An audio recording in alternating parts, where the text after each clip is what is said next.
আমরা তাদের আন্দোলনের সাথে সম্মতি জানালাম। তাদের দাবি, তারা যে দাবিগুলো করতেছে এটা যৌক্তিক এবং ন্যায্য।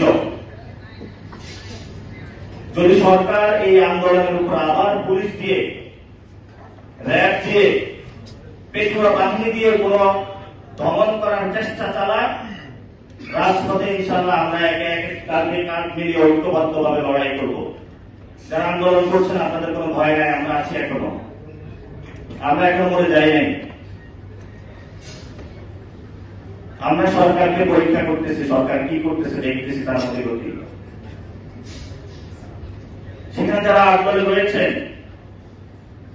আমরা আপনাদেরকে বলবো, আপনারা এই দাবি আদায় করে ঘরে ফিরবেন, আপনারা এই দাবি আদায় না করে ঘরে ফিরবেন না। এবং গণভোট বাংলাদেশে হবে। বিএনপি যদি আমরা 100 বছরের প্রচেষ্টা করে বাংলাদেশে গণভোট ঠেকাইতে পারবে না। কারণ গণভোট বাংলাদেশের একটি বড় অংশ চায়, যে অংশের তুলনায় বিএনপির নেতা কর্মীরা হল চুনোপুটি একদম সামান্য।